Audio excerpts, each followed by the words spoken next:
Welcome to the first episode of this podcast, and today we're going to talk with a plant-based medical doctor from Norway, Venaas. We're going to talk about health, lifestyle, but also the communication between plant-based people and non-plant-based people. My name is Casper Bilton, and I'm a plant-based business owner. I own a restaurant. I'm a former professional athlete in handball, and I've written a book on plant-based food for athletes. And so my heartbeat plays to your song, and it never gets old, it never gets old. Feel my heart ache when you do me wrong. Now I just wanna know. How are you? Not bad. Just trying to stay warm here in cold Bergen. It's kind of snowy out there. So you are in Norway at the moment? Yeah, I am. What about you? Are you in Copenhagen? Yeah, still in Denmark. Yeah. Yeah. Is it cold over there? No, not even. Actually, the sun is really nice. We had 1 day snow this year, so and last year. Nice. So it's not you guys that. have a nicer climate over there. Yeah, that's true. Yeah, and thanks for wanting to talk with us. Like I'm sitting No with problem. Emilia, Hi. Nice to meet you. also a part of the project here. Awesome. I don't know if like the project is that like we're under lockdown at the moment, like with the restaurant, and we're trying to see like how can we develop our business in a way that how can you say, if it happens again, or if we can get like more ways to like earn an income. Yeah. Because as a restaurant at the moment, and for maybe the next 2 years, it's maybe not the best future. Yeah. So because there's no tourists and stuff like that. So we're really thinking into like or not thinking, we're working on like educating people in the plant-based movement. So we have made like a agreement with the Danish Vegetarian Society, which is really big in politics, to do workshops with them. Nice. Our head chef, which is like the mastermind behind our food, she just got a job in the chef school as the first plant-based vegan chef in the whole chef school. Like all the chefs that goes to Noma and Geranium and stuff like that, they go to this school. Awesome. Yeah, so we right now we're developing like the material to speak about like the health and why and stuff like that. Oh, that's awesome. I think it's really great to see, you taking an initiative. And I think, it's a lot of people are very hopeful, like, oh yeah, now the vaccines come out, it's all going to be better. But, realistically, it can happen again, or, we don't even know how quickly it's going to resolve as well. So and true. And also like there's just so many questions with the new vaccine that like just right today in the Danish media, it was like, I think they wrote about it only lasts for 1 year. Like, is that enough? Do we keep on vaccinating? Like, so there's so many questions that for sure need to be answered on that point. Yeah, no, and so there's a lot of people who have a lot of different thoughts about it, and there's the Chinese wet markets are back on, animal agriculture is the same, so it's like, well, we might have even worse pandemics in the future too. So yeah, that's right. That's right. It's better to be realistic than too hopeful. And I think the most, like, this is just our take on it, the most realistic is probably to think about your health and think about getting the vitamins in and having your immune system strong and stuff like that. So basically the talk today is going to be on that stuff, like be really pro plant-based and no other questions than about plant-based lifestyle and your lifestyle, stuff like that. So Emilia, she's going to take some notes, and I also put a screen as recording. Okay. So we can write some good articles for the material. Nice. So the first question is kind of just like quick, deep into your lifestyle and stuff, and with your education, like how did it start and why and when and stuff like that? Okay. Just do it quick. Yeah, sure. It's a pretty big question. I'll try to do it as quick as I can. Yeah. I guess, it's not really one of those things that I always dreamt of or thought or planned for. It's just that I grew up relatively good at science and maths. And so it was kind of just something that naturally was, it was a natural path for me to take as I got up through the education system.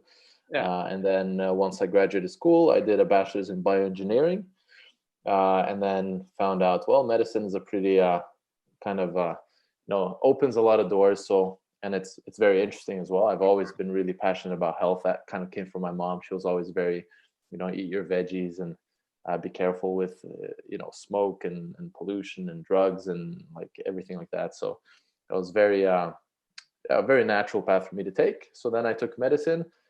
And now in terms of my lifestyle, it's pretty much that's exactly what I talk about is really taking care of a holistic approach, because from the literature, from the science, from the actual evidence in the field, there's no doubt that the majority of cases, up to 70% of the disease burden today in society, comes from chronic lifestyle related disease. So there's no quick, easy fix. There's no pill. There's no vaccine that can remove all our troubles. There's no shortcuts. It's the same old truth that's been around for a long time.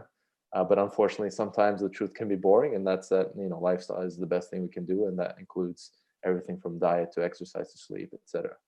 Yeah.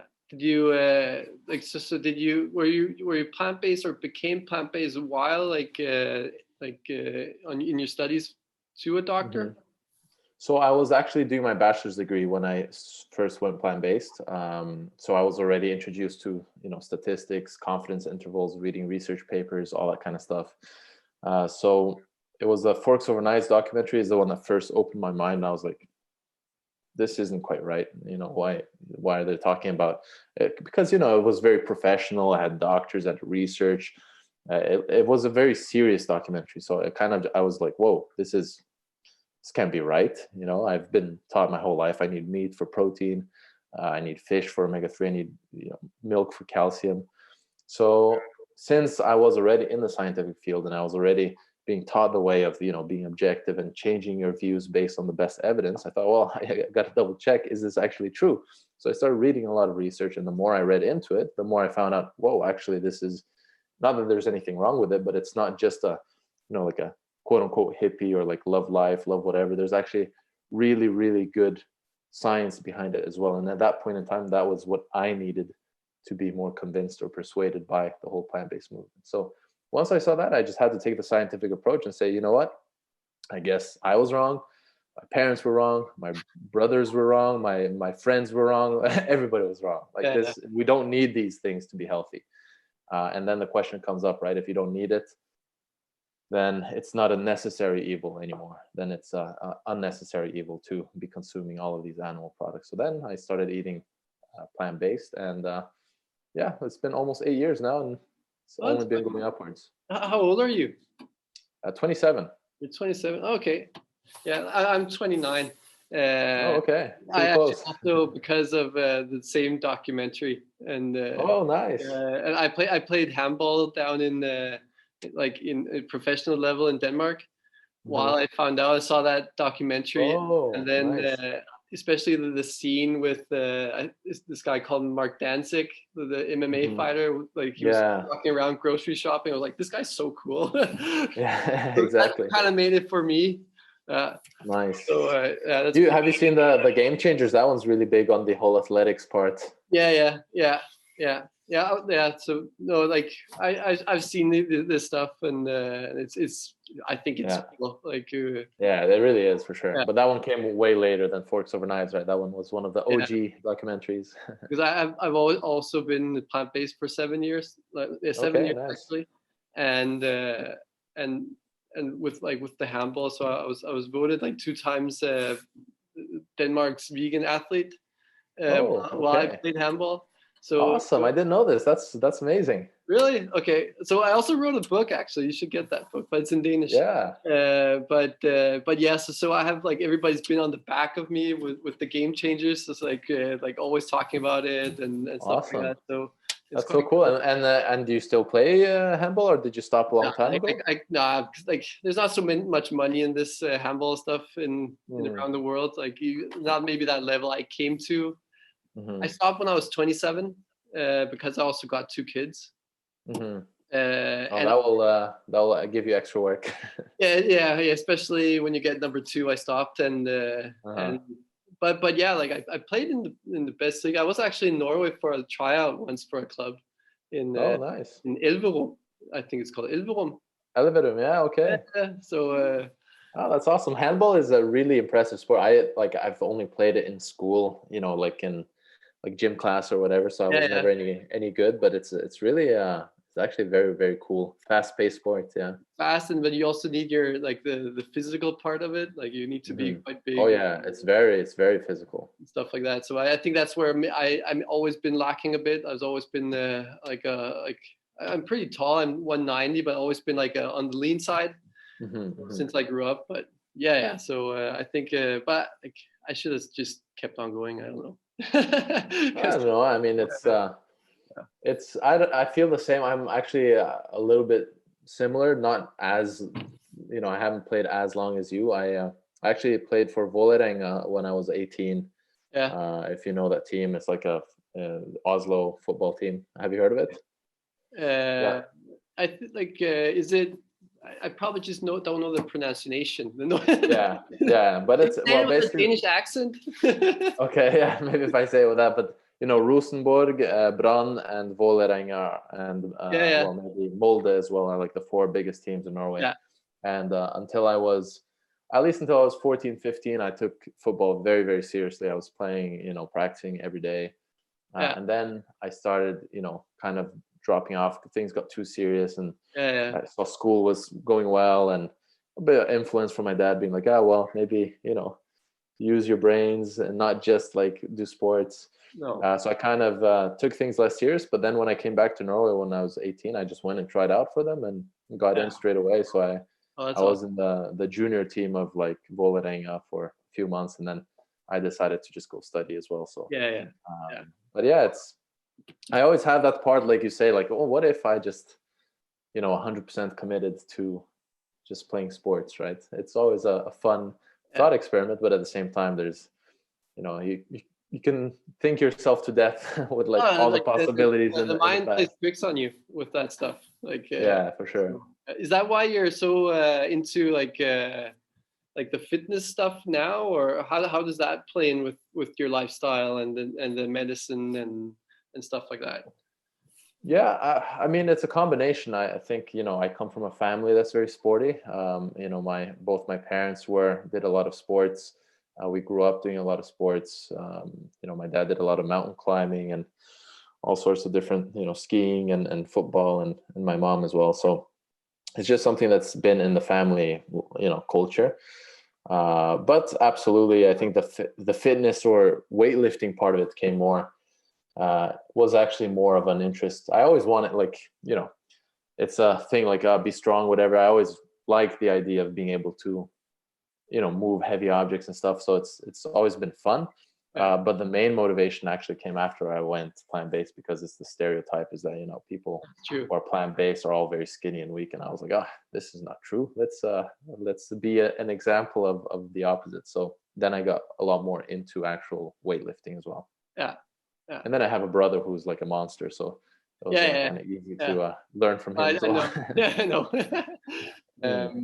But it was, what do you think is like, with the training and the protein and what is the healthiest reason to pick like this plant-based protein instead of like the animal type of protein? Yeah, well, that's a really interesting question, because the story we've been sold by the industry for a long time is that plant protein is inferior, right? It's incomplete, it's lacking, and you need to combine and this and that. I mean, I have a friend who's doing a master's degree, and even there, they get taught this, one of the biggest misconceptions that has been proven to be wrong, that, plants lack essential amino acids, and that you have to combine foods to even get all the essential amino acids. It makes it sound like it's very difficult, right? When in reality, every single plant food basically has every single essential amino acid. It's just the proportions vary. And so what the industry did, I think it was in the 70s, is when they coined the whole complete versus incomplete protein. Yeah. Is that they called the animal profile, which tended to be a little bit higher in certain essential amino acids, such as methionine. They would say, okay, this is a complete protein, whereas the plant proteins, which had a bit lower on certain amino acids, not none, just lower, were then coined as incomplete.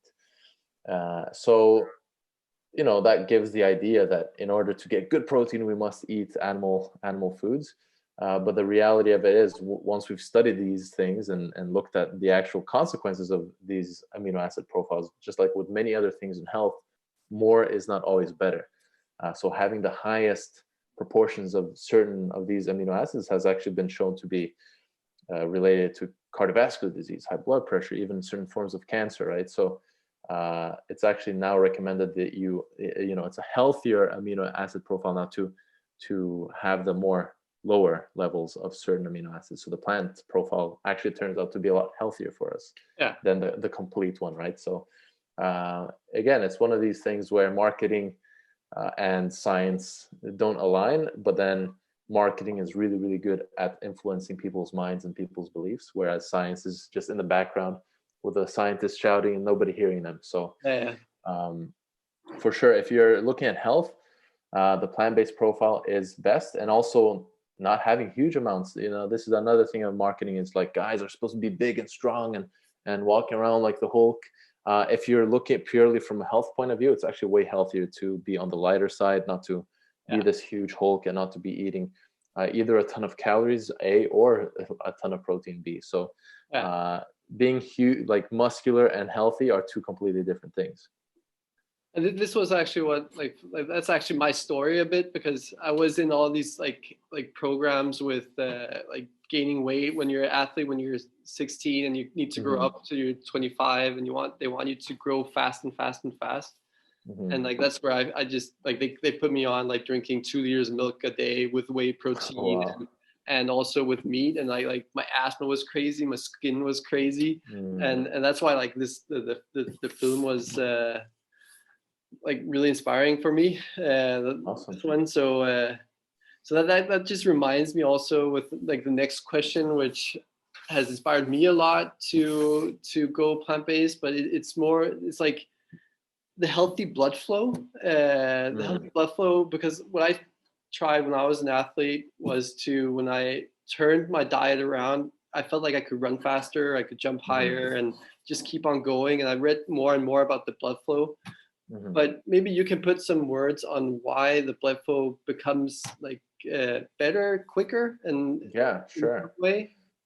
I mean, it's one of the many benefits, right? And it's not a simple answer, because there's no one thing that makes blood flow better, right? It's a combination of many things. So plant foods have higher levels of many nutrients, if you will, that do improve blood flow and health in general, and lowers level of inflammations. You have way higher levels of antioxidants. You have nitrates, which act as vasodilators, right? They open up our blood vessels.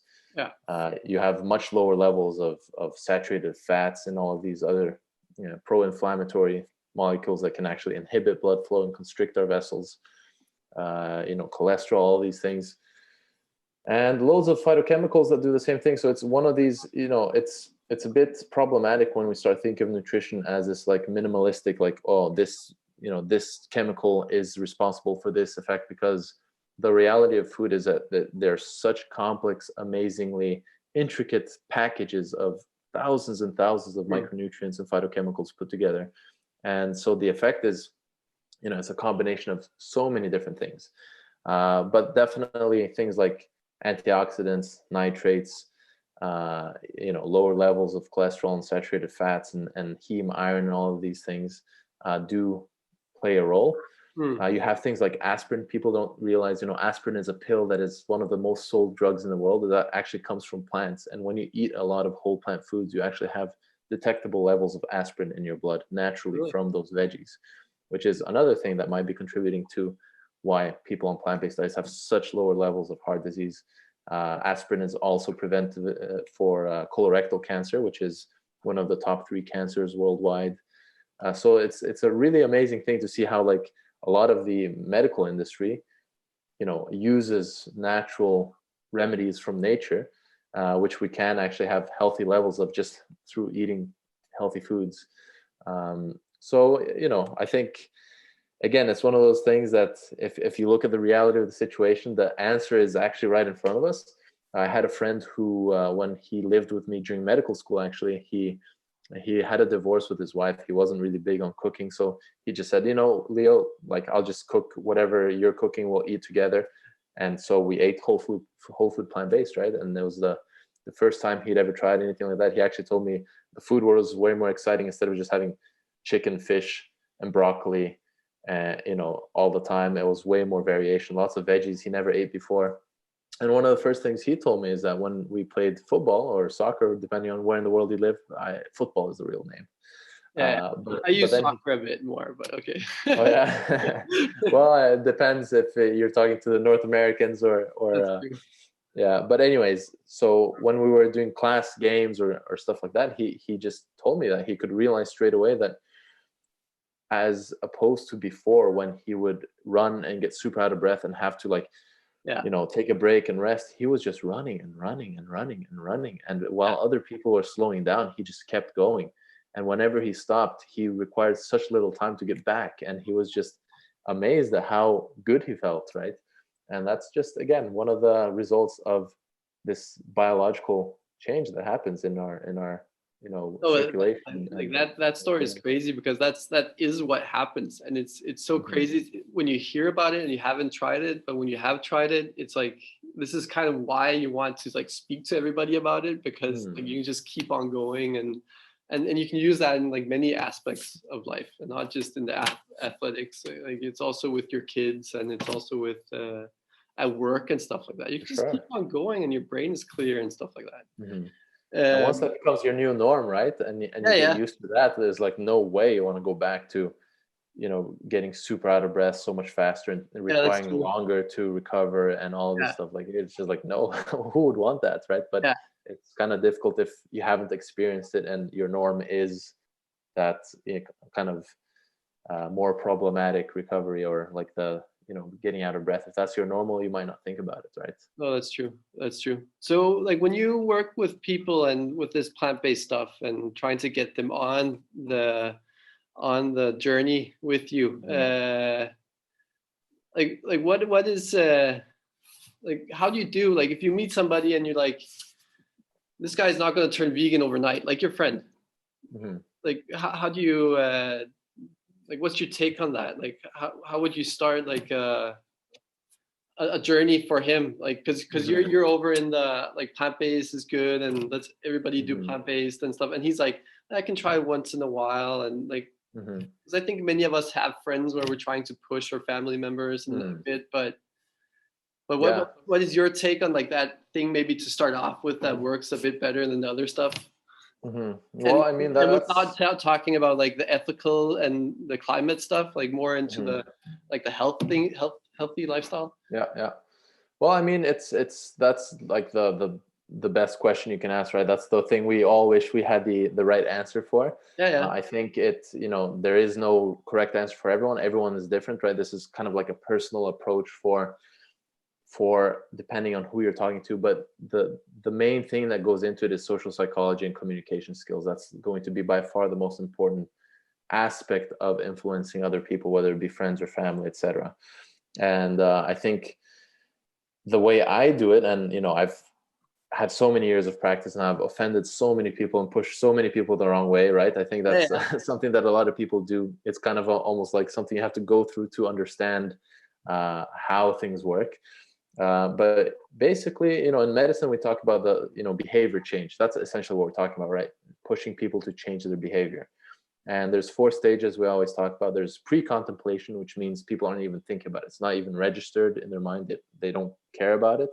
At that stage, you can't really, do anything, because, they're not even aware of a problem.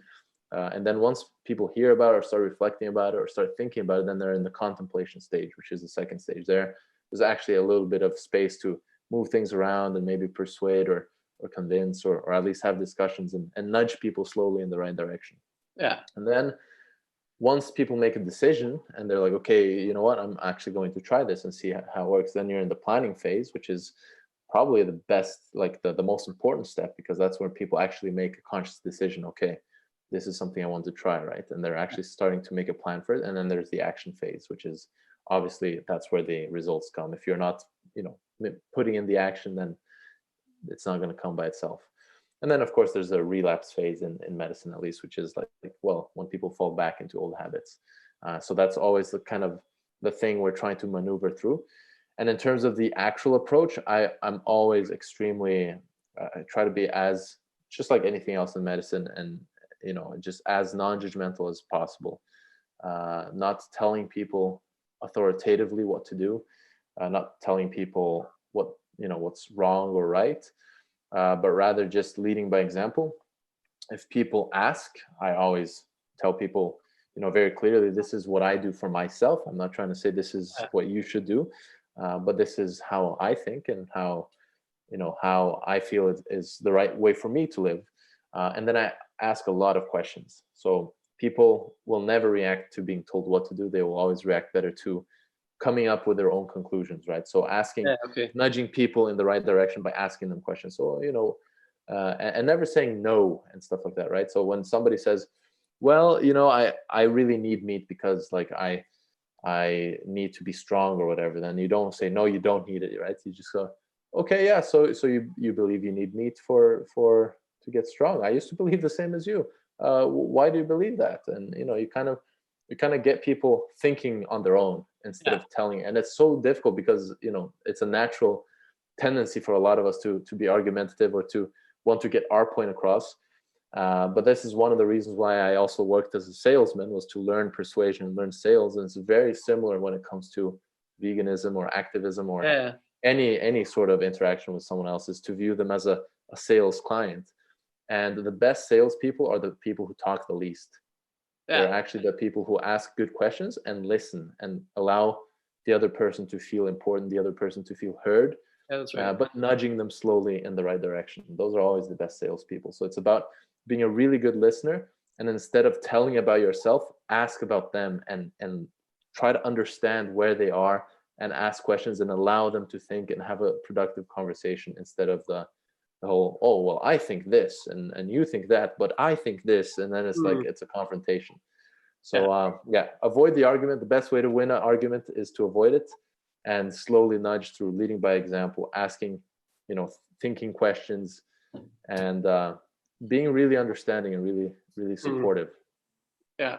But how about, so if this guy, he says, okay, I understand you, but I'm not ready to go fully into it, but give me some startup advice for the lifestyle. Like, which would be your like 1-2 advice for this guy just as a startup? Well, I mean, I would say, first of all, amazing that you're wanting to get started and stuff, right? I think it's very important that we, instead of being, I always see people like, oh, Meatless Monday, that's so bad because 6 days of the week you're still doing the wrong thing, right? And that's, it's very tempting for people to do that. But again, I think it's very important that we encourage the good things we see. So first thing I would say is amazing that you're even considering it, right? Or that you're wanting to do a little bit more. In terms of like actual guides, it depends on, of course, the specific situation. Are they looking for recipes? Are they looking for advice around, nutrient combinations or tracking? Like, are they trying to lose weight or gain weight, etc.? So again, it would just be about learning their situation, what their goals are. And nowadays online, there's so many, there's Veganuary, there's so many programs that like allow people to get, Forks Over Knives has a good recipe website. There's just a ton of, great chefs with books. So, the resources online are pretty easy to find. Yeah. But again, I think, it's just about personalizing everything towards what they want and being supportive about everything that goes in the right direction. Yeah. Okay. So my next question is then in the same area, but what's that one thing as like a doctor, a health promoter, where you just like go crazy over their questions? Like that one thing that just drives you crazy? We're just like, okay, this is enough, guys. Like, I can't explain this more. Yeah, I mean,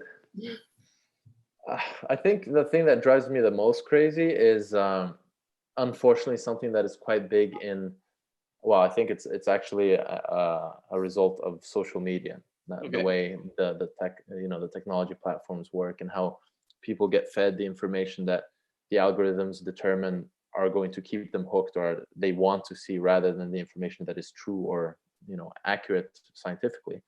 And that is the whole kind of the conspiratorial thinking, or the tendency to believe so strongly in something without having any evidence whatsoever backing it, apart from, well, I read this article, or this doctor or nutritionist or chiropractor or whatever says this and this. Right. So it's the tendency to be extremely strong in your beliefs without having the right evidence backing that up. And that's, I think, the most important thing we need in society today, is to be factual in our beliefs. So in medicine, we have the hierarchy of evidence, which is there to guide us in our advice to patients, because we can't say, okay, I think if you eat this thing, I have a gut feeling that your cancer is going to go away. Like, no, you have to have good evidence backing your recommendations. And so we have a hierarchy where you see different types of evidence, which are the most reliable, how confident you can be in your opinion based on the amount of evidence you have. And personal or even expert opinion by people who are qualified experts is at the very bottom of the hierarchy. That's like the least reliable form of evidence, right? And yet that is probably what most people rely on in terms of media and fads and trends, etc. So I think I don't think there is one single question that annoys me the most, but it's yeah. I think I used to annoy me a lot when people ask you, like, where do you get your protein and stuff like that. But nowadays it's like I've zen down. I've been plant-based long enough that I'm starting to I'm a very patient person. But the hardest people, at least, are the people who are extremely ingrained in their beliefs, where they believe so strongly that they're not even they're in the pre-contemplation stage. They don't even want to consider anything else. Those people require quite a lot of intensive sessions to break through those walls in order to start actually opening their minds. So for instance, what you're talking about there, I think we have been talking about here that we feel like sometimes the plant-based evidence is so obvious, and then you also have some people who's really sick and they see the evidence but they just don't adapt to it. And why do you think that happens? What's I don't know. Well, I mean, I think, again, it goes back to psychology. If we understand the way humans work, then we have a way easier time kind of maneuvering through the irrational being that is the human animal, right? So when it comes to the way we make decisions, we usually don't make decisions based on facts or logic. Human beings make decisions firstly based on emotion, and then we actually have a tendency to grab logical arguments in order to defend our decisions, which in the first place were not based on logic, but then we're trying to defend it with logic later. And that that includes scientists, that includes doctors, or some of the most emotional people out there. So human beings in general, emotions come first, logic and arguments come later. So I think, again, that's a very important, and whenever you're going to try to convince someone based on evidence, based on logic, based on facts, you have to address the emotional aspects first. And that's why the communication is so key and so important, because if you throw the evidence or the logic at people and they're not ready for it, it's just going to bounce right off them. So you have to get the emotions down first before you can start infiltrating with the actual good information. So it's a very tricky thing. Changing people's behavior is one of the most difficult things to do in the world. And it requires a lot of understanding of psychology and communication. And it requires a lot of practice, because even if you've read a lot, we have all these old tendencies. One of the things I've been working on lately is to never say the word but. Because another thing they say, I understand what you're saying, but. The only thing people hear is but. Okay, now he's going against me. That's true. So the thing that I'm working on now is just to, because I already know the theory, but now to become an unconscious habit of mine to say, yes, I understand what you're saying, Mm. and I know a lot of people who think that way, and I even used to think that way myself. Mm. There is a lot of people who also think, and there was no but, there was no confrontation, there was no going against. It was just a natural kind of, let's take a long circle around and then get the good information without being a confrontative back and forth. And Yeah, then that's true. That's a good observation. I'll people agree are on way that more one. open to that. Yeah. I'll agree on that one, but I But haven't. I think something else. Yeah. I think like we're getting through this. My questions here slowly, actually. I think we're also thinking about the article and stuff like that, and so it's like your final thoughts on like the number one take on plant-based food and why that makes it like healthy. Like I know it's a big question, but if you have to, like this guy, your friend, like, is it to just say, man, just eat the greens and it'll come slowly, or is it carb up or focus on the protein, or like what's that number one take on the benefit of plant-based food and how? Well, I mean, I think I'm not sure I completely understand the question, but if it's like the number one I think advice, like or your number one, like it's for your personal.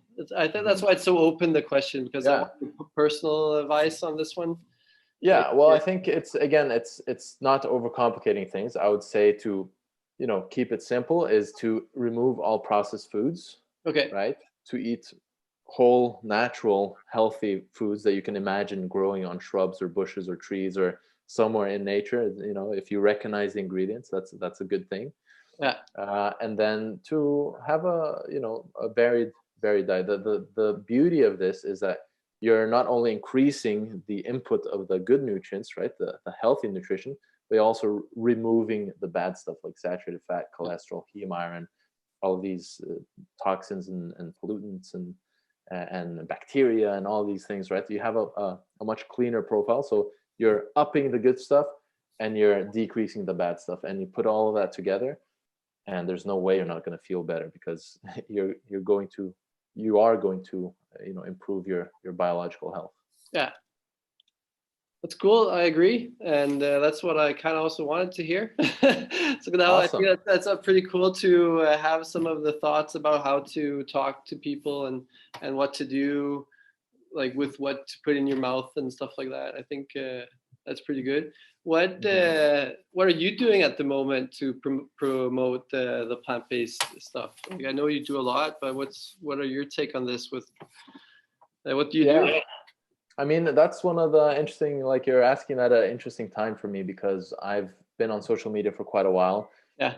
But based on recent, insights I've had, I'm actually starting to reconsider a lot of the things that I do. Because have you heard of the documentary, The Social Dilemma? Is it the one on Netflix? Yeah. Yeah, I haven't seen it. I just heard people talk about it. I think I'm a bit afraid to see it. Like, it scares me a little bit. No, it is, but it's kind of the same with, it's probably the biggest aha moment I've had since going vegan. Yeah. And it is a bit scary, and it's allowed me to kind of see a lot of the issues with what I was doing, kind of oblivious to it, like everything else. The amount of time that you spend, completely unconsciously just consuming this stuff. Yeah. You're promoting this consumerism where people are being shown ads which are there to, slowly but subtly change their behavior towards wanting something else, right? And the whole way the algorithms work, this is the scariest part for me societally, is how there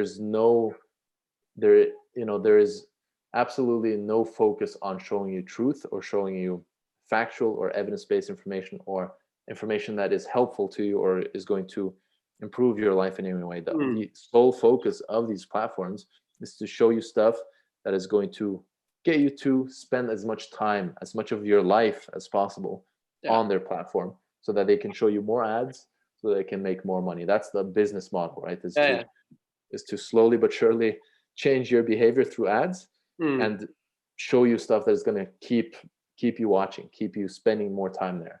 Yeah. And then the other thing is, because of this algorithm, right? Me putting out the message that plant-based is great and these things are super good for you is only going to be shown to people who are already interested, who are already looking up that kind of stuff. Yeah. The people who are into bacon burgers are going to see more bacon burgers. The people who are into keto is going to see more keto. And so I'm not getting the reach that I want.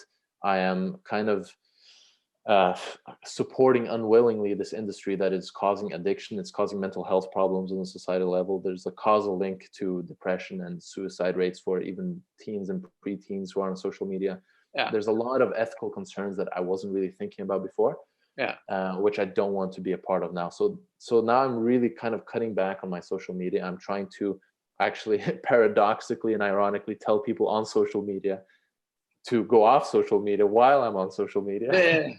And I've also really, on YouTube and Instagram, I'm keeping it mostly just for fitness and my sponsor, and then tell people to get off social media. And then YouTube, I'm doing mostly lives where I can actually answer questions. It's almost like a more personal interaction. Demonetize all my videos, and probably not going to be making as many videos going forward.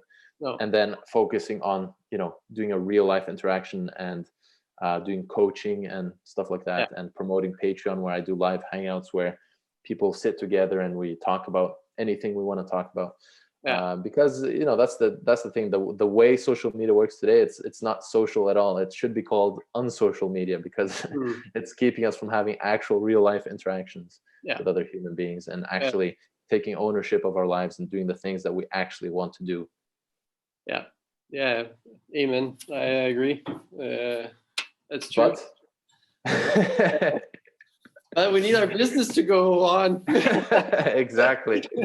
So no, it's a tricky balance to find. But I think most of us, when you look at it objectively and non-emotionally, and you're just looking at the amount of hours that are being spent, the impact it's having on us both personally and societally, it's like most people would definitely benefit from reducing or even cutting out altogether social media. Well, that's also one of my thoughts on what I do is with the restaurant, and because I think this is a way to deliver, show people what whole food plant-based food looks like and tastes like, and give them knowledge in that way. But then I also at the same time feel that that the way the world is turning with these lockdowns and with people on social media, that we need to be more on social media to get people in and to say that we're here. So in the same time, I really agree with you, and but you're always just pulled into it from for us a living, and that annoys me a bit. I get it. It's true, and that's why I was tempted to just remove all social media, but then it's then you're not even playing. You're outside. It's you have no impact, right? So it's about finding the right balance to try to influence in the right direction and use it as responsibly as possible, right? Finding that balance is always a tricky thing to do. It's true. So that's that's kind of what I'm struggling with myself. And I think, but what with a restaurant, I've been to a lot of restaurants. But your restaurant in particular will always stick with me as one of the best in terms of, because there's so many misconceptions around whole foods, right? It's boring, it's bland, it's tasteless. It's being healthy is it's such a big sacrifice, right? Whereas you're living proof that you can actually have extremely healthy food be absolutely delicious. And that's what people when people leave your restaurant, they're going to have that real life experience, that real life memory of wait a second, you can have amazingly delicious food, which is super healthy. You feel good after, and it doesn't matter what we put on the plates, kind of thing. Of course the recipe needs to be good, but if we just put some whole food plant-based with enough calories, people just feel good. They light up when they eat the food, and it's just so amazing to see. That's and that's why we kind of, with this project, we're really thinking into how can we get more people, and also vegans, vegan restaurants, to serve this more whole food plant-based food, because I think there's a big focus on junk food everywhere, for sure. And I'm tired of eating the same burgers everywhere and the same pizza and like for me, and for lots of people I talk with who's interested in the whole food plant-based, like we also sensitive people, so we can really feel when we had that too much oil or too much stuff like for that. Sure. Like night and day. It is like it's like the day after, like you wake up and like, oh, like where were I last night? Like yeah, for sure. Had a high oil meal. Like, oh, that's why. So we want to learn people also when you go to other restaurants, maybe that vegan option can be a bit more whole food than just barbecued kale leaf or something like that. Like so. Yeah, and deep fried stuff and sweet potato fries and for sure. So this is the goal with us now, because I think we have so much like to tell people, and I also think that's a concern with me. Also, what you said with the social media, also promoting products and stuff like that. Like when you're on the whole food plant-based journey, then you also find out like promoting products like is a waste of time, is kind of lying to people, like promoting like there's a lot of deception. Sure. So it is like we don't want to do like a place where it just sells stuff, like so we believe in the education in this movement and stuff like that.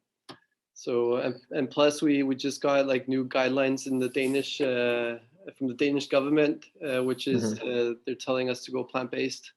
Awesome. So, yeah, it's crazy that I didn't hear about this. No, you need to read up on it. Like is it recently? Yeah, it's like last week. Like oh, awesome. Yeah, it's crazy. So they're like eat more plants, eat less meat, drink less milk, remember to drink water, remember to eat legumes, remember to eat less fat, eat less salt, like all this stuff. Like so that's perfect. That's awesome to see more and more countries. Timing, I think. Yeah, for sure. That's awesome to hear. Amen to that. Yeah. So you can talk about that. I think to maybe your Norwegian fellows over there. Yeah. Cool. Okay. Otherwise, the family is doing well. Yeah. Like they're good.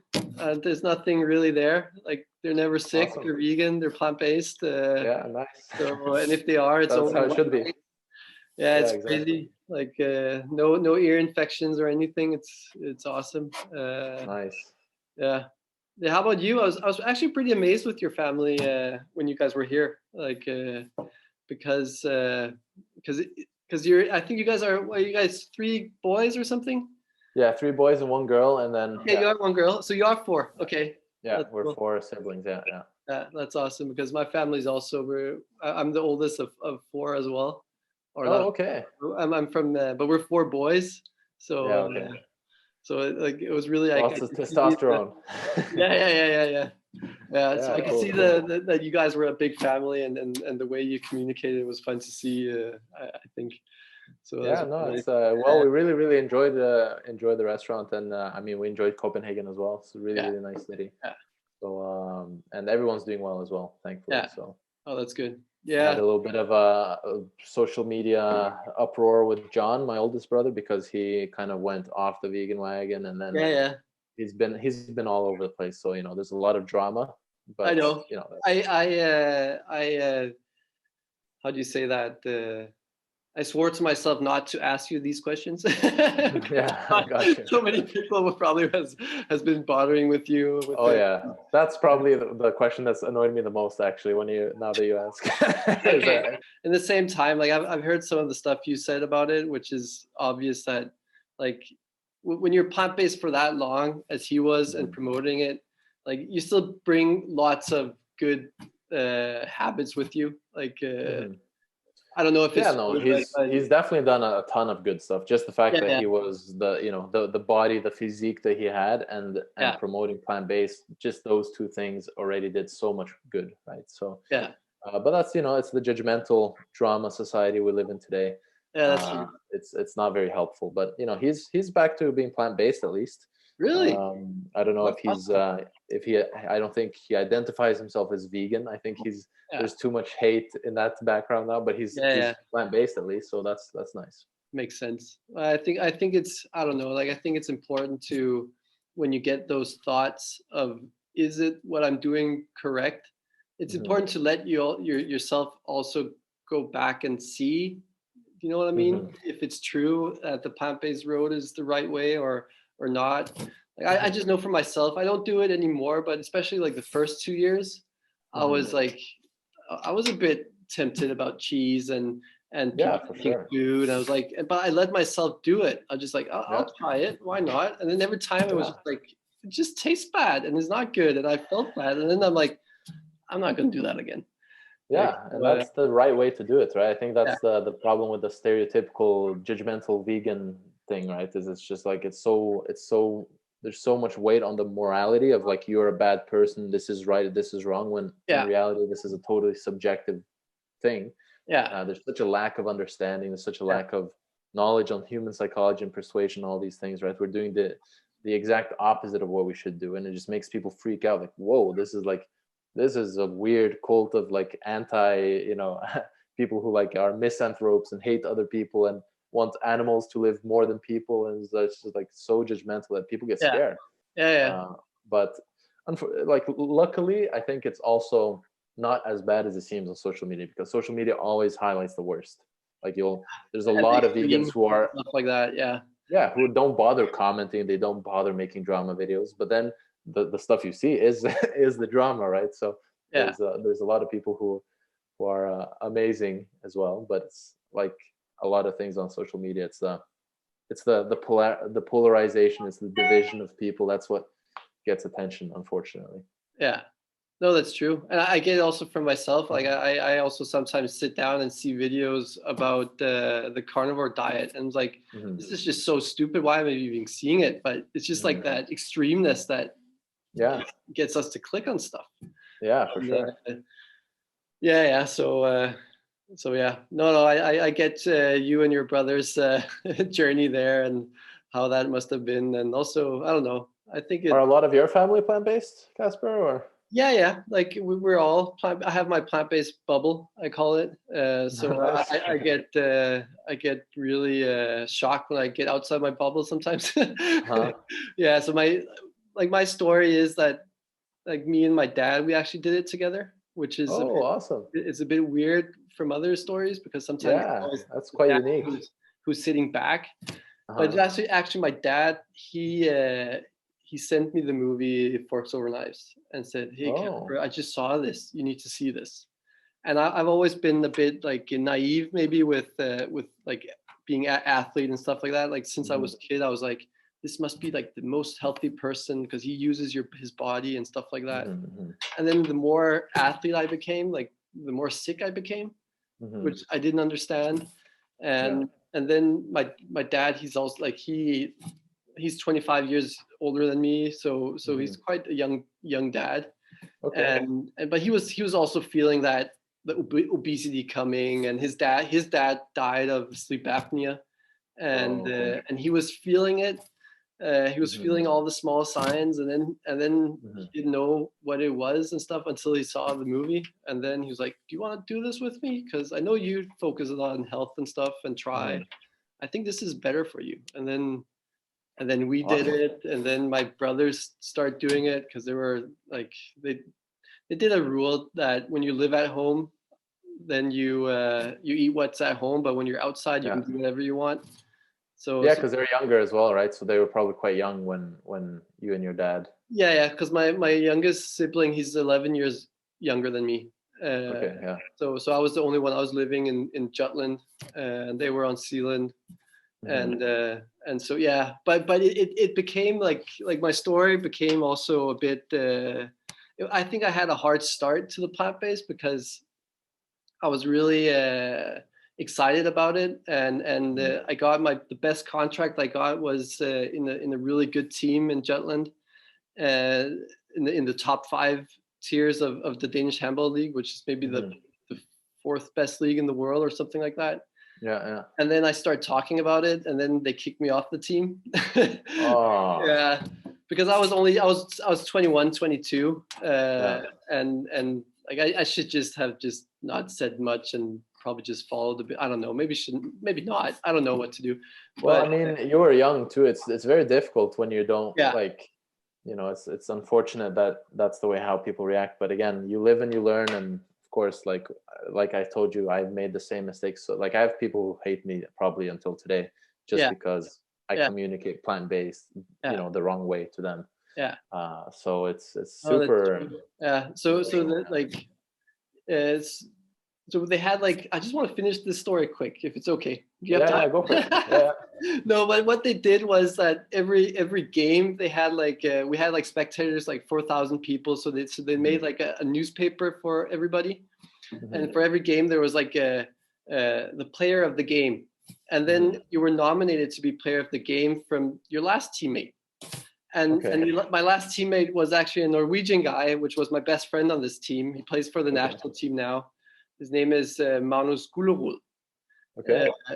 And he was really interested in like all the healthy stuff and the plant-based stuff. And so we had like so many good thoughts, like talks about it. And he was not in it as I was, but he was changing his habits and stuff like that. And then he thought it was so interesting. So he said like, I want Casper to be the next one. And then the journalist guy, he says, what should I talk to Casper about? Like, he's really into the healthy movement and stuff like that. And then he started talking to me about the journalist, and I'd start speaking up about it. But it was a really positive conversation, a really good story in the newspaper. I still have it.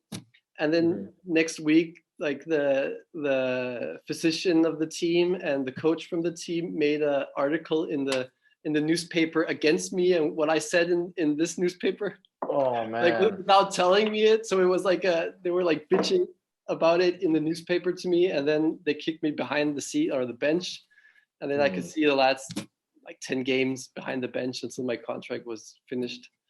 Like it was. That's rough. It was horrible, man. And I was like, and I didn't know if I wanted to do plant-based stuff after that. I didn't know if I wanted to be athlete after that. But then like what you said, then you kind of want to show people. Yeah, but that's the thing, right? When you're 21, it's so like that's such a difficult situation to handle, right? Like the communication aspect of it.